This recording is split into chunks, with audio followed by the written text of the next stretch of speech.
Insurance premiums are going to shoot up by more than 10 times what they're worth, and it's going to wall up your wallet if you're looking to buy an electric vehicle. Wait, I thought we would actually save money if we bought these bad boys.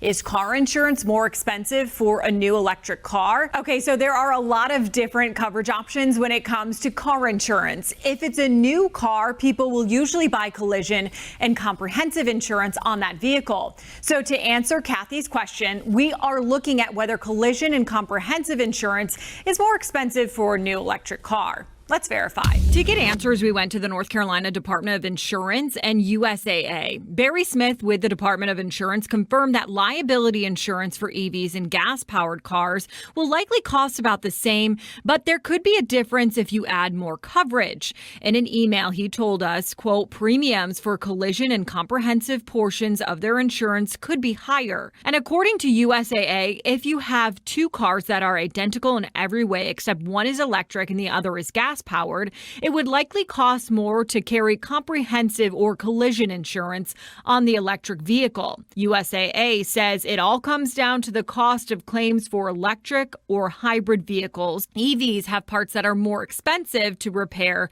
and replace. Don't let this discourage you from getting an EV. Even though doing your part for the environment means shelling out a ton of cash, not to mention the time that you're going to spend charging that thing, and well, no one can buy time, so I guess that might discourage you just a little bit. But let's get to these insurance costs, all right? Some Tesla owners, and I'm I'm guessing it's not just them, but some Tesla owners are being charged upwards of at least $4,000 to renew their insurance. Now, this is huge because some of them are saying that they're paying like $400 just last year. I mean, if insurance for EVs will go up by 10-fold every year, then who's going to freaking buy them? It's like buying a secondhand car every single year. That's just crazy. And what was the premise of owning these things in the first place? It's cheaper than gas, right? Well, how the tables have turned. Now, speaking of that, General Motors is tapping on JP Morgan to give them a huge credit line because strikes are definitely hitting them hard. This morning, General Motors filed for a $6 billion line of credit with JP Morgan Chase.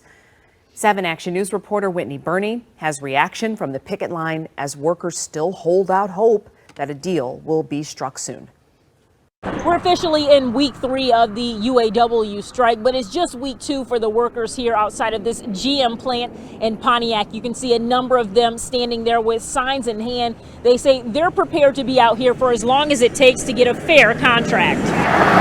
Vern Armstead has been with General Motors for 45 years. There's a lot of people that are come to work every day that still have kids to put through college. We like to buy our own product and show a little fiscal response. That's getting more difficult to do. He's now one of about 25,000 auto workers on picket lines as the UAW continues to push for a double-digit pay increase, the end of wage tiers, and retiree benefits. This is a disaster to say the least. So here's the question for today. Do you think that we're headed for better times as we're being told, or are we headed for more trouble? Now, if you think more trouble is coming through the horizon, just comment bad down below. And if you think we're about to see rainbows and Skittles, just go ahead and comment good. And while you guys are doing that, make sure to like this video, share it with your friends, subscribe to the channel, and turn on all notifications so you don't miss out on any future updates that relate to us. Appreciate the love, you guys. Now, getting back to the idea that the economy is doing better, it reminds me of this one story that my friend told me. So basically, he bought some shoes that were very stylish, although the material used on it looked like it was kind of fragile, meaning that using it repeatedly would probably show wear and tear early on. The salesman reassured him and even proceeded to bend the shoes, saying that it's guaranteed to never show damage. Long story short, he bought and used it for a week, and bam, it looked like it's been used for like a year in that short period of time because, again, the material wasn't built for the long run. Did the salesman lie? Well, he definitely told some half-truths, kind of like what we're being sold now. We're being given these amazing numbers and they want us to be impressed. They want us to keep spending our money because things are actually getting better, but in reality,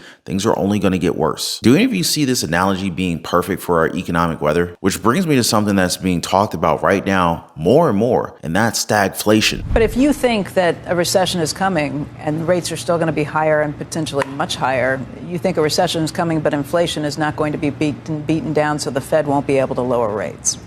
I think that was Kashkari's comment yesterday, is that, while you have inflation coming down around the manufacturing sector and the product sector, service inflation is going to take longer. And you look at the strikes, the cost of labor is going to go up, the cost of capital is going to go up. So I definitely think that, and I do think the Fed is focused on fighting inflation. So I think we're going to keep rates as long as they have to get inflation down. And do you think that can work? We're going to talk to Kashkari about that, but that's the other piece of this. I think that the big boogeyman out there is stagflation, that we get into this period of high inflation and low growth. Not good for anything. That's not good for stocks or bonds. No. You know what else happens when stagflation's around? High unemployment and low demand. Both slowly creeping up on the US economy right now. But nah, we're all doing fine, right? If only we were as lucky as Edwin Castro. Oh, Edwin Castro? Y'all remember him, right? The winner of California's $2 billion Powerball jackpot is living the Hollywood dream. I would say so. Edwin Castro reportedly bought one of LA's most expensive homes in Bel Air. This hilltop mansion has 7 bedrooms, 11 bathrooms. Oh, I didn't see him. And one of LA's greatest views.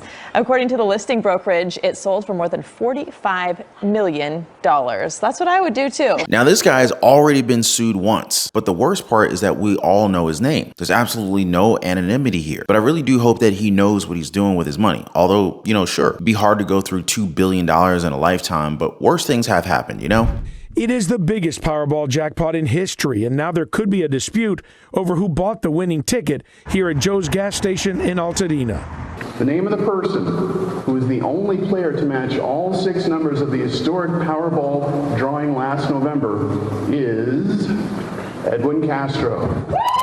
The lottery announced Edwin Castro as the winner of the big prize and that he would collect a lump sum payment of $997 million. Castro did not show up to the announcement. Our winner declined the opportunity to be with us today. There's now a potential lawsuit that claims a man named Jose Rivera actually purchased the ticket. In the paperwork, Rivera claims that another man, identified only as Reggie, stole the ticket and would not give it back. Rivera says after the winning numbers were selected, he kept asking to get the ticket, but Reggie refused. He claims Reggie threatened to destroy the ticket if he didn't split the winnings. The document says Rivera reported all of this to law enforcement and the California Lottery. The lottery has claimed it sometimes looks at surveillance video to make sure it has the right person. Today at Joe's service station, no one would talk to us to confirm if the lottery had checked its video from back in November. The lottery has issued a statement which says, in part, the California Lottery is not authorized to investigate criminal activity among its players. Such allegations are subject to investigation only by local law enforcement. Further, when it comes to the vetting process for big winners, California Lottery has the utmost confidence in its process for doing so. California Lottery remains confident that Edwin Castro is the rightful winner. But what about you guys? If you won the lottery tomorrow, for example, what's the first thing that you're thinking about buying? Would you want your name to be talked about on TV as well? Or would you rather keep your identity private and be rich and not be famous? Now, before I go, guys, I just want to thank you guys for hanging out. Thanks for spending time with me. Thanks for dropping a like for the videos. Thank you for subscribing, and I'll see you on the next one.